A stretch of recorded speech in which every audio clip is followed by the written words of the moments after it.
Hello, everybody, and welcome to the Two Player Podcast with Matt Likes Games and Ham Solo. Enjoy the show.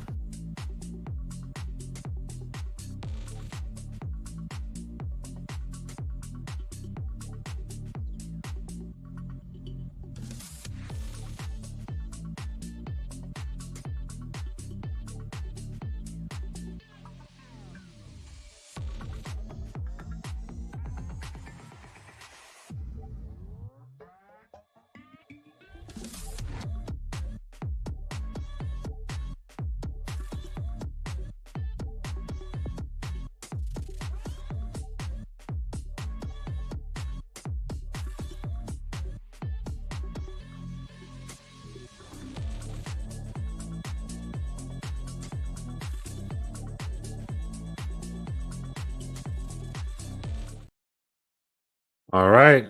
Hello, everybody, and welcome back to another episode of the Two Player Podcast with myself, Matt Likes Games, my buddy Ham Solo here. We got topics we're going to get into, obviously, for you guys today. But before we do that, we got to do the intros. Ham, how you doing? What you been up to? What's going on? Not a whole lot right now. Just kind of screwing around on Starfield. Been playing a lot of Fallout, Stellar games. Been playing a crap ton of that too. Some old school games and yada yada. Nice. So you mentioned you're playing Starfield. I've played a very small amount of it since the update earlier today. You played more than me. What are your thoughts on the update as a whole? The big thing being 60 FPS and 40 FPS modes brought to Series X. It's about as good as I anticipated it to be. Okay. It definitely needs some work, but it definitely is higher frame rates for like even 60 on visual seems to be a little bit better, but it's still pretty. I mean, Yeah. it's not gonna be flat out perfect at all, and I didn't really anticipate it to be, because even on PC, it's not always perfect. Yeah. But it is better and it gives you more options. So if those are the two things that you were looking for, you got it with this update. Um, you can definitely see the difference between resolution, flipping between quality and performance. 30 FPS, 40 FPS, 60 FPS, all being an option, and you can, toggle performance or visual between each one of those. Obviously, if you have a VRR capable TV, you can go at 40 FPS, 40 FPS on quality mode. Yeah. And you can attempt uncapped as well. But I mean, really, I don't even understand why you'd want to do uncapped. I'd rather choose one of the specific frame rates in particular, or else it's going to really be all over the place. Okay. I got you. Yeah, the little bit I played of it. What's up, Vincent Vega? Appreciate you for stopping by. The little bit I played of it was like I was just running around on a random planet. I was like, this is nice. And then you were I joined the Discord and you were saying, hey, you should go to New Atlantis. And I went to New Atlantis. I was like, oh shit. I was like, oh, this is Yeah. this is still New Atlantis. It's still New Atlantis. And if you played Starfield, you know exactly what that means. Performance issues in New Atlantis. I wonder what Aquila City's like. I need to try that. I'll go I there would right now. I would assume it's probably much of the same as New Atlantis, but I know Aquila City was also one of the pretty rough spots at launch.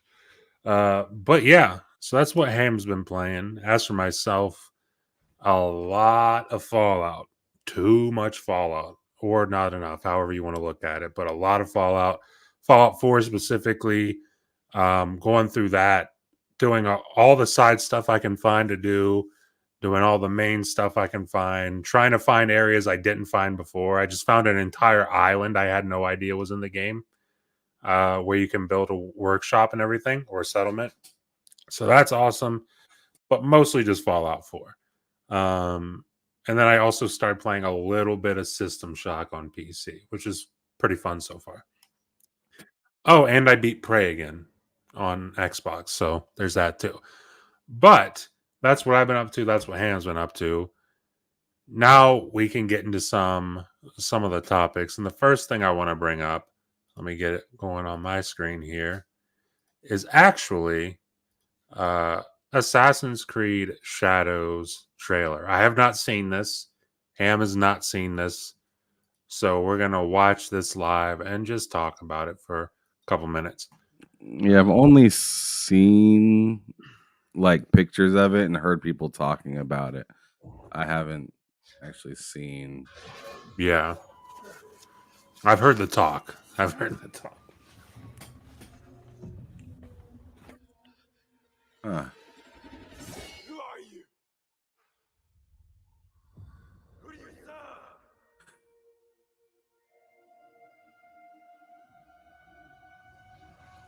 All I have ever known in my life. Our land. They're really going in on the graphics this time, huh? Customs. Hmm? My family. Burns in the name of unification.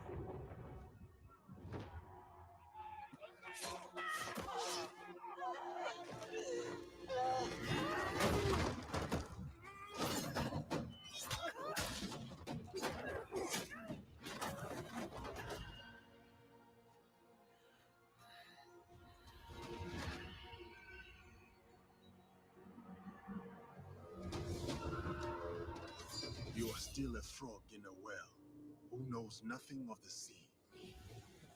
The ocean's filled with new ships, but they all come from the same river.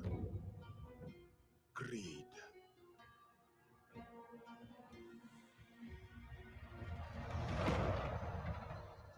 Power.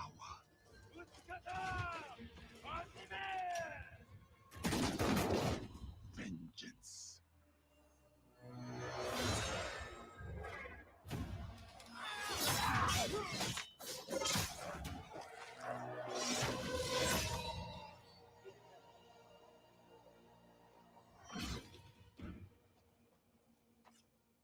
And you.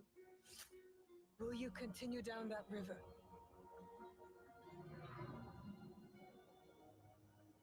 Or choose another path beyond what we see? And we must look for it together.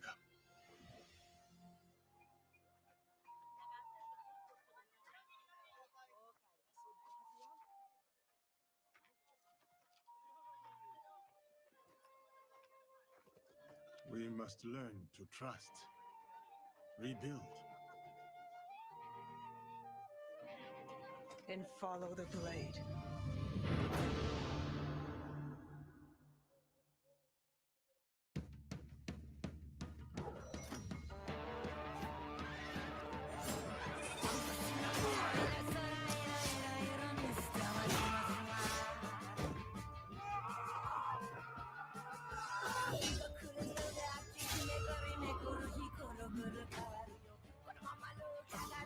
Interesting music choice.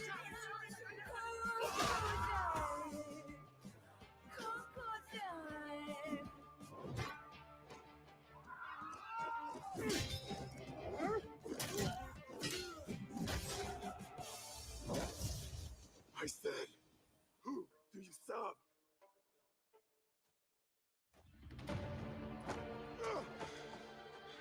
We are the shadows. That served the light. Hey, the Assassin's Creed music. November 15th, 2024. Not bad. I mean, listen, my initial thoughts are that looked pretty awesome. Granted, again, it's one of those things I want to see gameplay, but also at the same time, I imagine the gameplay is probably going to be very similar to Odyssey, Origins, Valhalla, just in a different setting, different fight styles and everything.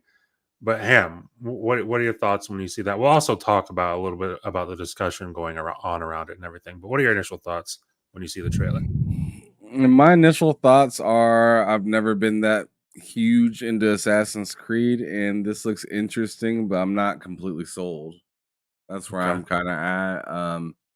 It looks very clean. It looks fresh. It looks new. I'll give them that. They did a good job on presentation, Mm-hmm. but there's still more for me to see. I mean, we'll talk about the other thing later, but um, yeah, I thought I thought it looked interesting, and it has my attention. Now, what it does with it is up to the marketing team. Yeah. Yeah, hopefully we see a lot more of that. Because I mean, today was Ubisoft's showcase, and I got to be honest, I'm not too interested in Ubisoft outside of like this game in particular because my favorite Assassin's Creed game was Odyssey, and this is the same team that made Odyssey, and feudal Japan kind of is a pretty kick-ass place, or a pretty kick-ass setting for an Assassin's Creed game, I would think.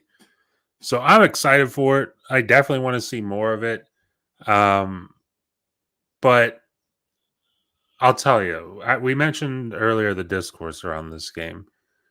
Uh, People are up in arms. I won't say everybody, but a loud minority of people are up in arms about what's happening with this game. And if you're not up to snuff on what's happening with this game, well, there's a black main protagonist. And a lot of people are very, very upset about that. Uh, a black main protagonist in feudal Japan. Listen, I'm not going to pretend that that makes sense. I'm also going to be honest with you guys. I don't care because I'm going to be playing as the female character because that's what I do in Assassin's Creed games. Ever since Odyssey, that's if you give me the choice, I'm playing as the female character. So I that think you doesn't play really. as both in this one. You might, yeah. And again, I still don't mind. Like personally, I'm not going to get like people are fuming online about this, and that's just it can't be me. It really can't be me. With that much anger about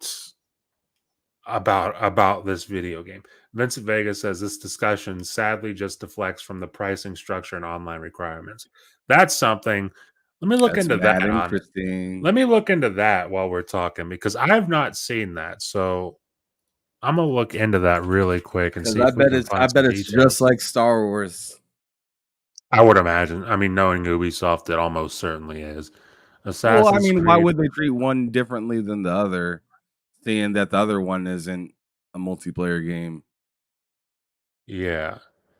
Okay. From Reddit. This is from Reddit, so here we go. VGC. The physical version of Assassin's Creed Shadows requires an online connection to install. That's something we all expect. Is there more to this though? Let me see this. Assassin's Creed Shadows seemingly has an online requirement. So on PSN, someone took a screenshot. It says online play is required for Assassin's Creed Shadows. What that means exactly, because I can't find any details of what it means exactly, but it does say it's required. Which, again, a single player game, that's not awesome. That's never really a good thing whenever that's happening for a single player game. Unless there's some sort of multiplayer aspect that they're not talking about, but even then I would assume you're not required to play the multiplayer, so it shouldn't be required. But the whole discourse around this game, and I'm glad you brought that up, Vincent, because that was something I wasn't aware of. Let's go. But Ham, what are your thoughts?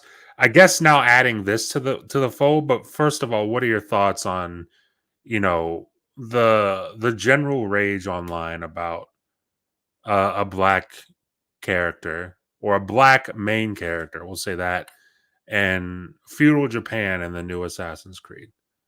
Bro, I don't care. I mean, like, Like I don't care. Like all these Yeah. people make all these judgments about games.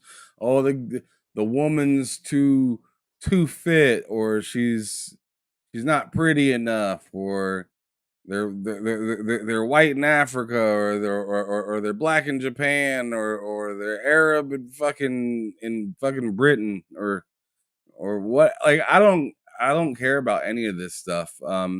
I think it's I think it's noticeably funny that people act like another race in another country is just fucking insane.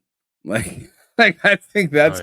that's It's what's out of crazy to control. me, especially seeing that there has been there's actually there's actually history behind black samurais and That's whatnot. something I want. That's something I kind of want to bring up because there is.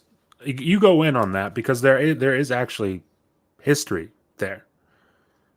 Yeah, I mean, I don't know a whole lot of, I'm not a historian. I don't know a Sure, whole lot yeah. of the Neither am stuff I. about it and whatnot, but I've been told since I was a kid and way back, back when I used to joke about like Tom Cruise being in like, The Last Samurai and whatnot. And like, my parents put me on game back then saying, "Oh yeah, there were all sorts of, races in different countries back then. There was black samurais, there was white samurais. I mean, obviously the predominant ones were Japanese Mhm. and whatnot, but like if you go to war or get captured or something else and they just so happen to, welcome you aboard or not kill you and have them fight have you fight for their have you fight for them, they usually, wouldn't want somebody to be in the front line or to fight for them that's terrible at fighting, that's just going to run in and get them killed. So I mean, they train them up and get them out there to, be able to, do the damn thing and stuff like that. So I just think it's really wild that people are so small-minded that they think that something like this is just unethical or something. Like, Yeah. just the world, man. Like, I don't know. Yeah, I mean, right here, I'm almost certain I'm gonna butcher this name, and I've seen this name going around on a lot We online talking about regarding Yusuke? Yusu. Is that how you say it? Yusuke, yeah. Yusuke. Okay, so yeah, Japan's first black samurai, and this was back in fucking Like the 1500s. the 1500s. Yeah. So like the history is there, and I mean, for me, like especially knowing that the history's there, it doesn't bother me at all. But I gotta be honest, even if the history wasn't there, I'd be like, yeah, that's a little weird, and then I would move on with my day. Quite frankly, Right. I wouldn't give it much thought outside of that. But the fact that the history is there, I mean, this is stuff that you can fact check yourself. Like it's available to you anytime you want it. But like it's just it's the internet. It's the internet. It's people finding something to be outraged about because hey, we need something to be outraged about. We need something to put some energy into, and this apparently is something to put some energy into for whatever amount of people are doing it. But like I said in the beginning, it really couldn't be me. It really couldn't be me. They're not looking Uh, for answers. They're looking to complain and be heard by somebody. yes, exactly. But this article here from Insider Gaming talking about is Assassin's Creed Shadows always online.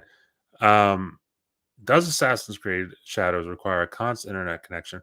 We can confirm that Assassin's Creed Shadows requires a constant internet connection to play.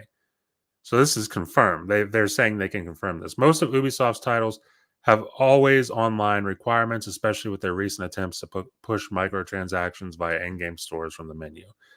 I don't doubt Assassin's Creed Shadow will feature some form of cosmetics, especially considering how aesthetic samurai. Yeah, okay, whatever. But apparently, they're saying they can confirm Assassin's Creed Shadows does require a constant online internet connection. Vincent Vegas says the moot point is suddenly these these motherfuckers went historical accuracy in Assassin's Creed. Didn't they have aliens in two? Dude, I couldn't tell you what was going on Assassin's Creed back in the day. Because I played the first one kind of, and then the next one I played was Odyssey. And I was like, wow, this is amazing. This was much better than the first one, to me personally. So I don't know, but I wouldn't be surprised. Like, I feel like a lot of games, I mean, I know in Odyssey, like, yeah, there was a lot of historical accuracy, but they did kind of go nutty with a few things. Same in Valhalla, there's historical accuracy for sure, but they did kind of go nutty. And same in Origins, quite frankly. They Hold kind of on went real quick. I'll nuts. be right back. Go for it. I'm hearing something. But yeah, this whole requiring an internet connection, I got to be honest, it doesn't make any sense to me. And I'm sure a lot of people agree with me on that. It says they use de novo and online to kill the modding scene. You want cost. That makes sense. That makes sense, Vincent Vega. Let me bring that up on the screen here. Vincent Vega says they use de novo, can never say that right, and online to kill the modding scene. You want costumes, so you got to pay. That makes sense. It's scummy. That's typical Ubisoft. You know, sounds exactly like something Ubisoft would do. So it doesn't surprise me, but it is nonetheless scummy and shitty. So I can see why people would be upset about that, especially the modding community on PC, which is a huge community, like a really huge community. This one says, "Does Assassin's Creed Shadows have microtransactions?" Well, I'm just going to assume it does, quite frankly. If you purchase the Assassin's Creed Shadows Ultimate Edition, you'll receive the Ultimate Pack. This is great, which is the second.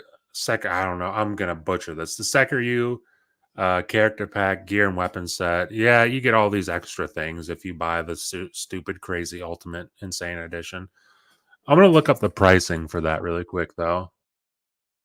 Assassin's Creed Shadows pricing. Let me see this.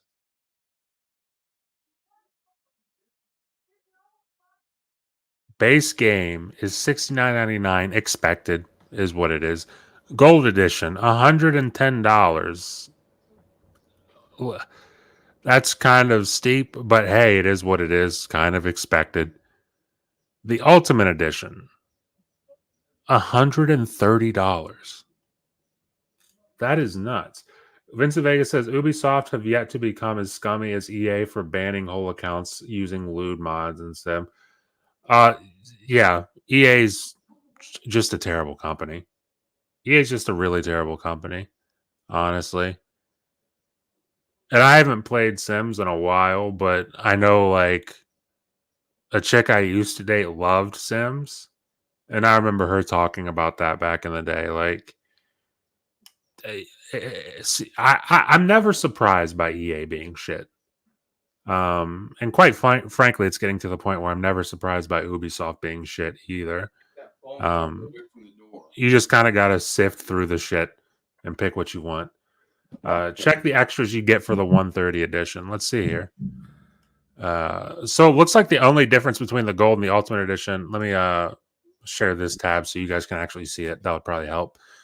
But like the difference between the gold and the ultimate is the ultimate comes with the ultimate pack, which comes with the Sekiru character pack, the Sekiru hideout pack, 5 skill points, and the red dragon filter and photo mode. So for an extra $20, you get that. Which I gotta be honest. Wait, you get what? So we're looking at the pricing for Assassin's Creed Shadows. Okay, so it's $70. Yeah, $70 base expected is what it is. Gold edition, $110, a little bit steep, but whatever. I kind of expect it. Ultimate edition is an extra $20, but for that extra $20, you get Sekiru character pack, including gear and weapon sets for both. I don't know how to say that. Neo and Yusuke. The Sekiru hideout pack, 5 skill points, the red dragon filter, and photo mode. Listen, for me personally, that's not worth $20. For somebody, it is. For somebody it is, but for me, I'm all set. And then also, just like we talked about on Bullsetting with Star Wars Outlaws, you got this Ultimate Edition over here, day one with the Ubisoft Plus, and that costs you $17.99 a month. And I'll tell you what, that's how a lot of people are going to play this. That is how a lot of people are going to play this. In fact, myself, I might hop in on that $17.99 a month, check it out, and see what it's all about. And if I like it, then hey, here's the thing. I can buy it on sale in like a month because that's what happens to Ubisoft games. You get them on sale like a month, 2 months later for like half off. So that might be the play for me, honestly. Especially But- around the holidays with Christmas. Exactly. I get like 10, 20 bucks, 30 bucks off. Exactly. I mean, you also with the Ultimate Edition, either in Ubisoft Plus or the straight up Ultimate Edition, you get the 3 days early access. Also, wow, you actually get that with gold too. So, really, the only difference between the Ultimate Edition and gold is that Ultimate Pack, which not worth the extra $20 for me personally, but like I said, for somebody it is. Vincent Vega says, "Yeah, Ubisoft Plus is the only sane way to play if you know to cancel your sub." Yeah, and see, that's probably what I'm going to start doing with Ubisoft games. It really seems like it because you need to be online to play the game, and Mhm. and it's just like, well, if I can't just play it on I can't just pick it up and play it in my RV. Yeah, You know what I mean? Like, then I might as well just play it while I got, or I might as well not even. I don't know. It almost seems like they're kind of telling you just don't even own it. yeah, Or I mean, I guess owning it's fine. I mean, let me take that back. I don't want to say that. What I'm saying is, it's pretty much saying like, don't even bother with like the ultimate edition of it. yeah. Like, There, I'd rather just like if I was interested in buying Assassin's Creed, I'd just buy the standard edition. yes, they're saying buy the standard edition or sub to Ubisoft Plus. Is essentially it. And hey, it's a choice. It's gonna be 1 month probably. If I really like it, like then I'll buy it, but like $17.99, I'll play Assassin's Creed Shadows. If I like it, I'll buy it for whatever discount I get after that month is up. But yeah, that's how a lot of people are gonna do it. I like bundles that come with physical things. Yeah. Bundles that just come with a bunch of digital stuff. It's usually a bunch of crap that I end up not even using. Skins I don't even like half the time, or that I end up finding cooler ones while playing the actual game, or Yeah. some sort of other like silly content, a red filter on a photo mode. Like, I mean, I'm not paying no extra for anything like that. That sounds wild. Yeah. It's silly to me. Especially after But- seeing that stuff from Senua. What's that? Did you see the photo mode thing from the whole Hellblade? Oh yeah, the photo mode for It's like you can make a Hellblade red 2. filter right there. Yeah, that photo mode looks nuts. Speaking of Hellblade 2, that did get you can pre-download that right now. I think Yep. it's 48 gigabytes total on Series X and S. So not like a stupid huge game, but definitely bigger than the first one. I think the first one was like 20 gigabytes. So about double that. Still not a huge file size, which is nice to see, especially on Series S, where that's certainly an issue. So go ahead and install that. Check that out whenever it comes out, but it is available to pre-install.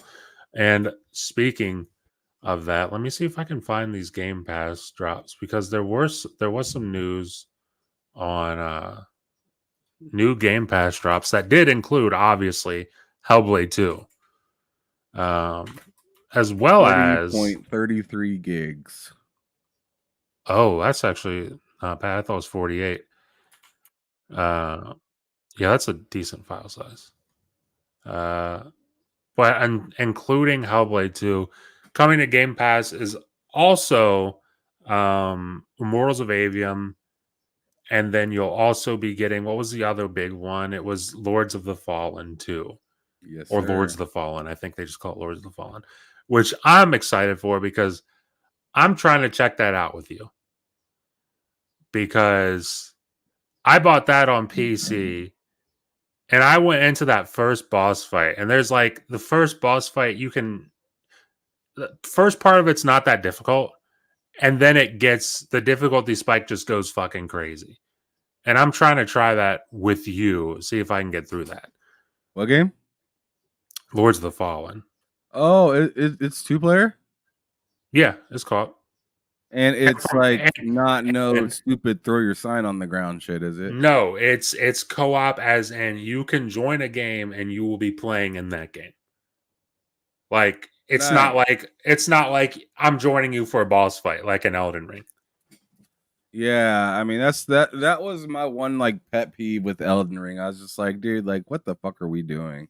Like why is this so Yeah. difficult and why does this have to take like steps?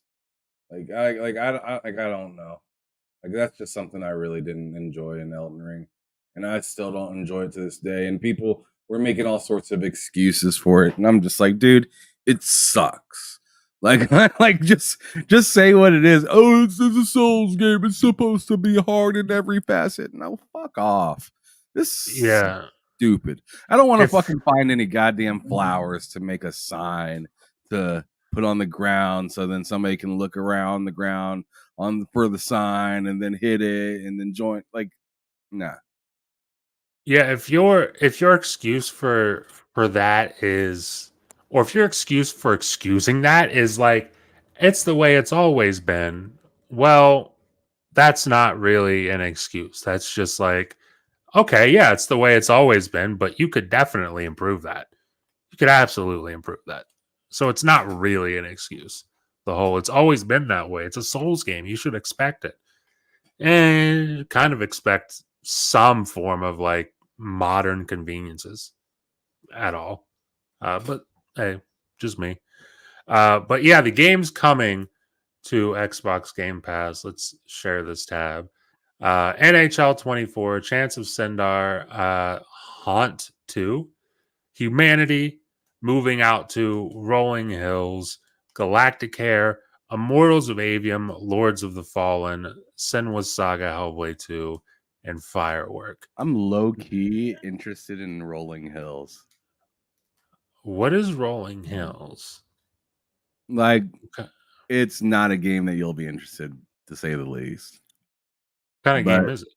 it's like a game where you're like making sushi for like your shop and you're trying to like better your community or something like that. It kind of reminds me of like a story with like Overcooked or something like that. It just sounds kind of interesting to me. Gotcha.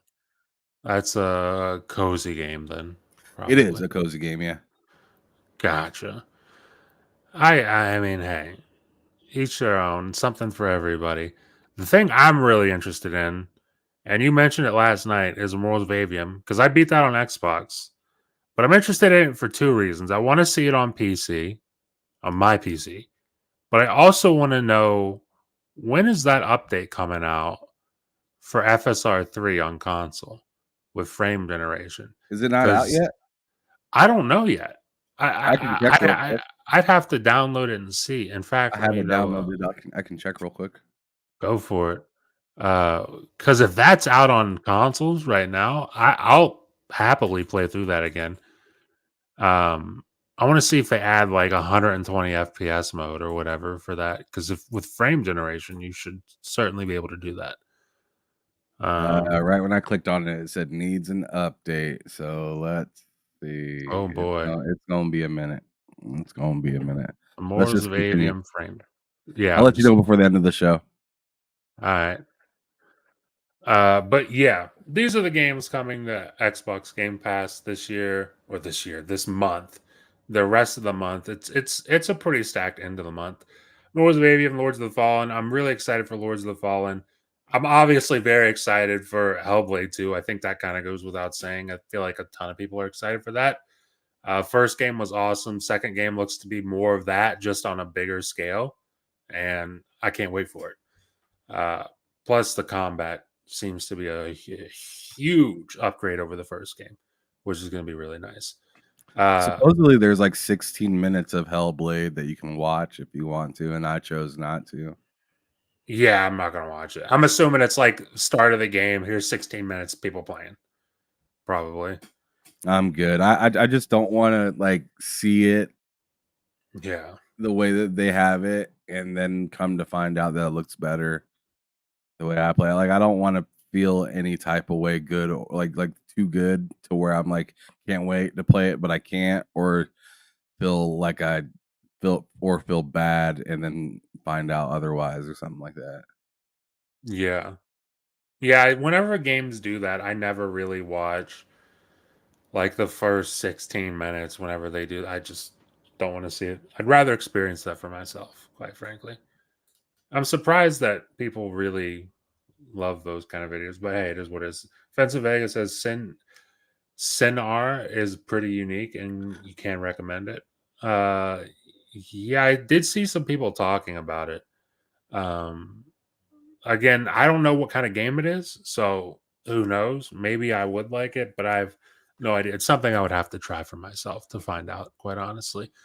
But moving on to the next topic, which will also lead us into our last topic. But for right now, we're going to focus in on PlayStation shifting their focus from game sales to actual playtime.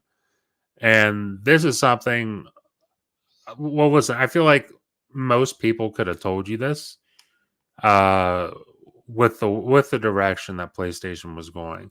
But the first paragraph here says Sony has said that due to changes in consumer behavior during the PS4 era, PlayStation's focus has shifted to increasing playtime on the PS5 rather than increasing the number of games sold.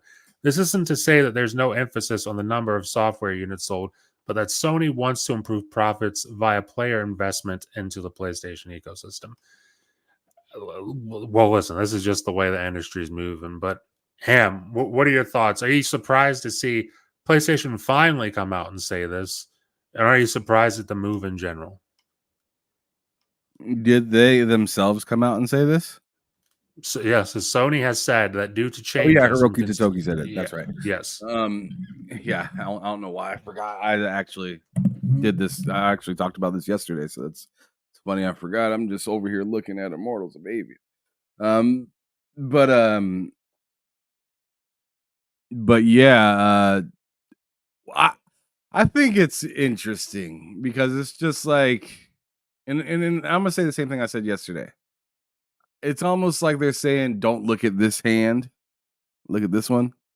Mm-hmm. Because as of lately, their game sales have been not so great, and this kind of gives them the opportunity to say, "This is how many people are out here playing," instead of actually reporting, negative news or something like that. It's kind of like a confidence booster, I guess. This is the way I'm kind of looking at it. Like, when things are bad in one area, you want to probably like people always say, focus on the positive, focus on the positive, focus on the positive. I feel like this is what this situation is just them focusing on the positive, and I don't think that's a bad thing, especially seeing the way the tides are kind of turning from last generation, and everybody's buying all this stuff, and games are a little bit cheaper back then and whatnot, and there's really a lot of stuff that could be played, and a lot of stuff really just got remade this generation. There hasn't been a crazy amount of new games, right? There's been definitely some high profile games, but nothing, but not like this crazy, like just domino effect of crazy amounts of games coming out constantly. So in my opinion, yeah, this is probably a good thing for them. That's what I think. It's a little bit of, like I said, don't look at this too much anymore. But at the same time, a lot of the rest of the industry is kind of going based off the same stuff as of right now Mhm. too. I mean, you look at Microsoft; they're always talking about players and engagement and yada yada. And like, look at Ubisoft Plus now; they're like literally trying to shift you, like say, "Hey, don't spend too much money. Get in the subscription service." Like, it's just Yeah. it's mad interesting how much they're just telling people, "Hey, we want you to show us that you actually like this game other than buying it and never touching it again." I think that's really kind of the aim here from a lot of these companies, is because they're tired of making games that people will shell out a whole lot of money for, but then there's the sequel like nobody buys or something like that, right? So if you come out with a game, like let's say, I mean, since we've been talking about it this whole time, Assassin's Creed comes out, right? This new Assassin's Creed comes out. Mhm. If the playtime in it is low and all these folks are focusing on playtime instead of games sold, let's say this is the biggest selling Assassin's Creed, right? But the playtime is in the bottom like 3 for Assassin's Creed. That will tell the company a lot more, and maybe not in particular PlayStation because this is a Ubisoft game, but this will tell Ubisoft quite a bit in terms of how to maybe innovate or maybe not innovate and keep things similar Yeah. for games coming into the future. So, I mean, this, in my opinion, is probably more of a magnifying glass onto what people are actually doing after they purchase the game than it is going like, "Oh, they bought it. Sure, I'll see you next time." And it's like, you might not. Yeah. Yeah, for sure. I'm not too surprised to see it. I don't think anyone really is, but it is interesting and it is kind of telling of where things are headed for all of these companies, not just PlayStation. Considering the fact that you mentioned Microsoft likes to talk about how much engagement they're getting via just player numbers for games. Same thing Sony's talking about here. We did hear when Assassin's Creed Valhalla launched that it was the fastest selling Assassin's Creed game of all time. I would be interested to hear what player retention was like on that game because I know I bought that game very quick. Me I too. also know I bought it I at launch also and I did not really play it. exactly. I got to like about 100 hours in, and I was like, "Wow, I'm probably not even halfway through this." And then I just kind of stopped playing it. I'd be interested to know what those numbers are like for that game because you did bring up that whole Ubisoft thing, and I do think they'll be looking at that for sure.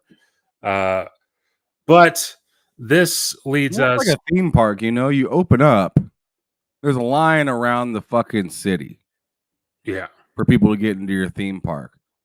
But how about 5 years after your theme park's been open? You know what I'm yes, saying? After all those people in the area tried your shit, people came from out of state, checked your shit out and whatnot.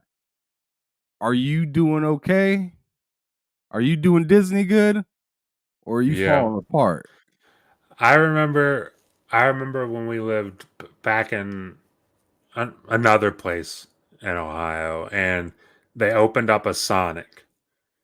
And they opened up a Sonic, and I remember the first day, everybody went down there. The first dude, the drive-through line was long as shit. It took up most of the parking lot. It was in like a Right. giant eagle parking lot, long as shit. Everybody out there in the Like drive-through, when an In-N-Out comes to town, I hear you. exactly. And a week later, we're like, hey, let's go get some Sonic.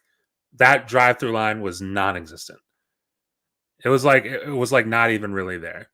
It's like the That's hype was crazy. there for it, and then once it was there, it's like it's just another fast food spot. It's like any other place after a week. So That's what yeah, boring food or bad service will do. yeah, it's an interesting Interesting point to bring up there because I did actually have experience with that. But yeah, that does lead us kind of into the next topic, which does involve Square Enix, but also does pertain to, it says here are PS5 players buying less games than ever before. And the whole Square Enix angle on this is the fact that Square Enix has recently announced that they're going to be aggressively pursuing a multi-platform strategy. Now that's interesting because everybody likes to say that, Square Enix is they're making enough money doing the whole, hey, we'll sell Sony an exclusive, and they're doing just fine. They don't need to go multi-platform. Well, Square Enix disagrees with that very much so. This here says Square Enix plans to aggressively pursue multi-platform game releases, and this is after they just put out Rebirth earlier this year, and then they also put out Final Fantasy 16 late last year. Apparently, those aren't hitting the numbers that they thought they would hit or that they expected to hit. So this is something they're very like they said, aggressively looking into. The question, Ham, are you surprised to see Square Enix kind of flip on a dime? Because they went from like, hey, we're fine with like selling you an exclusive PlayStation. We're fine with that. We're fine with giving you an exclusive here or there, Nintendo. But apparently after years of doing that, here they are now. They just turned on a dime. They said, okay, that's not enough anymore. And it does kind of correlate the fact that they did get a new CEO recently, or relatively recently, and he's kind of came in, he's shaking things up. But what are your thoughts on this? Are you surprised to see this announcement from Square Enix? No, the writing was on the wall last year when they had the whole like $2 billion in loss and the whole restructuring of management and whatnot. The writing was already on the wall. And then they had the whole announcement where they had Phil Spencer on stage and they said that they're going to be shipping more stuff into Xbox. So the writing was already on the wall, but I feel like the slap in the face was when Final Fantasy came out right next to Helldivers. And it just showed how little they really are now. Sure, they can make a critically acclaimed game, but so can Hi-Fi Rush. Yeah. So can Tango. That doesn't mean shit anymore. Right? Yeah. Making a very, very good game is only part of the equation. Yeah. The other part of the equation is, can you keep up with this? Is it financially stable? Does it make sense in this climate that you're currently in right now? How well did your past games do? Are you trending towards making a difference? And Square Enix hasn't really been doing a whole lot of that for a little while. So, I mean, they did take a little bit of a leap with Forspoken, but I wouldn't say it was. I wouldn't say it was. I wouldn't say it was taken care of properly, especially in the sense of marketing. And then also in the sense of how they went about releasing the demo to that. I mean, you want to talk about killing people's spirits. Oh, the demo for Forspoken. You remember, because I was like, I can't wait for this game. And then I played the demo and I was like, I'm going to wait for this game. I'm gonna wait a good long while for this game. So, yeah, and you didn't get it until this last holiday season. Yeah, I didn't get it until Christmas. I actually ended up getting it before you. Yep. I got it on sale. I think I was like $25 or something when I got it. And I was like, that's about right. And the thing is I feel bad because it's a pretty fun and good game. Yeah, it's fun. Combat's fun. It's just the story is a little weird, a little dry. It's very Square Enixy. Yeah. The story is very Square Enixy. It doesn't really have like its own like particular flavor, really. It feels like a Final Fantasy game with a little hip hop. And it's just like weird. It's just Yeah. a weird kind of thing. Um, Yes. but yeah, Final Fantasy 16 didn't sell as well as they anticipated. The Final Fantasy 7 Rebirth didn't sell as good as anticipated. And now they're coming out saying, this stuff that we come out with in the future needs to go everywhere. And it's not just, hey, we miss out on the money on Xbox, which I mean, that's part of the equation. That's a little bit of something, right? That's definitely Sure. something to think about. And also the big ticket PC. You've been missing out on PC quite a bit, which is a big That's the deal. huge thing. Yes. But in my opinion, one other thing that has to be kind of taken into consideration with this is just the way the industry is moving. Mm-hmm.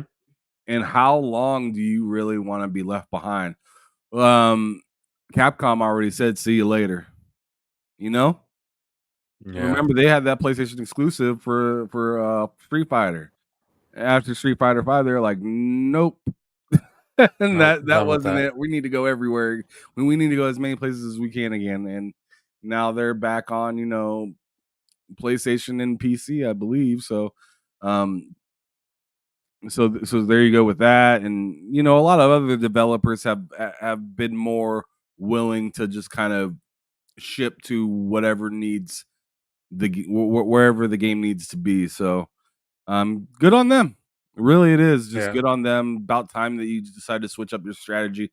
Hopefully, in the next few years, we see some games from them that aren't so similar to each other. Like kind of like something that stands out and says, something that stands out, but that they're comfortable with. I don't want you to try to pander to the West. You know what I mean? Yes. Don't try to cater to me. Just make a good game. Like Sega and Atlas, they didn't pander to me for Persona. I came in and walked in and tried it out and was like, oh, this is a good game. Yeah. Jet Set Radio, they didn't pander to the West. They just made a good game, and it was what it was. And I mean, what not Square Enix, what am I thinking of? Bandai Namco. Like they didn't pander to anybody. They just make good games. Yeah. Like Scarlet Nexus it's just a good game. Maybe it doesn't. Maybe it's not for everyone, but I hate it when people try to make a game for everyone. Because when you make a game for everyone, you end up usually making a game for nobody. no one. Yeah. It's not good. It's like almost impossible to do that just looking at the industry. Like the only game for everyone, and it's still not for everyone, really, would probably be Fortnite. The game that literally everybody wants to replicate in some way, shape, or form. And it's like, out of how many years the industry has been around, like decades and decades and decades, it's Fortnite. It's Fortnite. I guess you could argue Tetris is for everybody, but again, it's really not. So there's not many examples of a thing that's for everybody. And in terms of Square Enix, like I totally agree with what you're saying in that I hope they give us a little bit more variety of something that they are for sure comfortable with, but like looking at what they have on offer now, like Forspoken's the most interested I can see myself being in a Square Enix game right now, given their current catalog. I remember back before they sold off Crystal Dynamics and Eidos, it was like, well, I'm looking forward to Tomb Raider. Every Tomb Raider game you guys do, I'll be there. But now they sold those off, it's like, well, I mean, you don't have anything really for me that I'm super interested in. And hopefully they get back to making, more diverse games than what they do right now, because they all kind of feel a little bit samey. So who knows? But I'm not very shocked at this announcement. It is the way the industry is moving. Mike Johnson says 2 hours before launch. Come on, Ham. What's that mean, Ham? I don't know. PS5 blows in the chat. Appreciate you for stopping by, buddy. But yeah, this whole thing with Square Enix, it's the way the industry is moving. We see And I think there I'm was even genuinely interested in what he's talking about. What are we talking about? What's launching in 2 hours? oh, Hellblade 2 is 2 hours. not launching in 2 hours. It's not launching in 2 hours. Dude, I got excited until I realized that's not right. That's not right. Yeah, If that launches in 2 hours, then somebody missed something somewhere because I that's the 21st. yeah, That is the that'd be 21st. fire. I mean, please don't get me excited like that. You They jerk. decided, hey, we're gonna drop it. We're gonna drop it today instead. Yeah, they just said fuck it. Shadow drop. But yeah, I mean, I think I even saw news today that I don't know if you saw it. That Xbox, I think it was from Insider Gaming, that Xbox is thinking about bringing more games to other platforms, and like it was Windows Central, and then I think in the article it said something like it would be games that you would expect to be on other platforms. And so seeing this whole Square Enix news, seeing what PlayStation did with Helldivers, it is the way the industry is moving. It's kind of an inevitable thing. It's good to see Square Enix is finally on board, quite frankly, because listen, I've always maintained the stance that Square Enix is a very shit business. And this is the first time they've done something that's not super shit in a while. This whole move here. So hats off to them. Hopefully they can keep it up. Hopefully it does work out for them and people start buying more of their games. But that was the final topic of the day. Coming in just under an hour. Just under an hour. But let's get into the outros. Ham, let them know what you're up to. Let them know where you are, where they can find you, what you got going on the rest of the week. So you can find me on TSWS Gaming. That's where I do most of my content.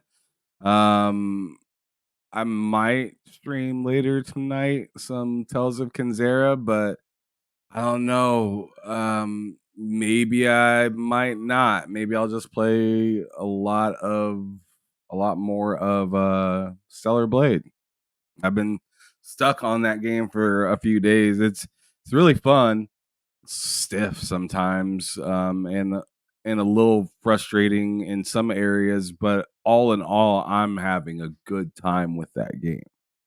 So I still like although I'm knocking it on a few things, I still think it's worth your time. Yeah. To definitely get in there and give a try. It feels really the combat, especially when you're in bits and bag. I see what you're doing. But anyways, when you're in the actual like combat, like versus a boss, it feels great. Like running around, moving and stuff like that feels great. But like going around in the city, just like running around, trying to find stuff, it gets to get a little frustrating sometimes. Especially how many times you end up hitting that scan button. It's like scan. There's like I don't know, like what other game was like that? Oh, I tell you, you scan like you're playing fucking Death Stranding. Oh, okay, yeah. Death Stranding, you're scanning ridiculously, like all the time. And not Hellblade, in Stellar Blade, you're scanning similar like that, but like you can't scan back to back as quick, so it's kind of frustrating because you're like, God damn it, I Gotta think I've seen wait. something over there, and you're like spamming the button and then just waiting for it to happen again. So Damn. so that can be a little frustrating. Some of the jumping sometimes is a little weird, but yeah, the game looks amazing. It looks really nice. The yams are nice. Yeah, the dresses and stuff and those are real nice. They looking real clean. But but but yeah, the skill tree is pretty cool. There's a lot to level up on your character. And yeah, I mean, just give it a try for yourself. Like, I'd say if you're unsure about it, try the demo. If you're Yeah. unsure about it, try the demo. It doesn't hurt. It's free. But if you like the demo at all, the full game is better. The full game is definitely better. The music, the score in the game, Really good. it's good. It gets repetitive, but it's really good. Okay. The music is really good. It's just like sometimes it's just like this song again. Yeah. It's a good song. God damn it. Mike Johnson says PC and Game Pass aren't going to save Square Enix. I don't think Game Pass will save. I don't think Game Pass is going to save Square Enix. I think PC putting your games there is definitely going to help Square Enix a lot. You're right. A lot. And Game Pass wouldn't hurt it either. Like, sure. Yeah. But and putting it on Xbox wouldn't hurt it either. But really, at the end of the day, it's all about Square getting their shit together. Like, it doesn't matter where they put their games. If their games are shit, or if their games aren't really that interesting, it's not even that they're shit. Like the recent Final Fantasy, I get like Loke raves about that game. I bet if I tried it and like actually gave it the time of day, I'd probably come back and be like, man, this is a pretty good game. Like I told you guys not that long ago, I had a pretty good time playing 16. So there's a possibility I'd have a good time playing Rebirth, right? But if it's only interesting to me, somebody that's willing to give it a go, there's a lot of people that aren't willing to give things a go. It either needs to be hot or it ain't, right? Yeah. So like you see the heat off of Helldivers, and then you look at Final Fantasy and you never played a Final Fantasy, you're probably going to go with Helldivers because everybody's talking about how hot it is, even though the Metacritic scores are reading differently. I mean, if I walked into a mall, right, and they're like best Chinese food in town, but the line was kind of short, and the other and the place right next to it was like average ass sandwiches, but the line was fucking around the building, I'd be like, what is going on with these average sandwiches? You know Someone's lying. Someone's lying somewhere. You know, like the advertisement right there is for like the best Chinese food in town, but nobody's fucking with it. Yeah, it's messed up. It's just something to think about. Somebody is lying their ass off. What's up? I'm just saying it could be like that good of a game and whatnot, but if you're just not appealing, you're not appealing.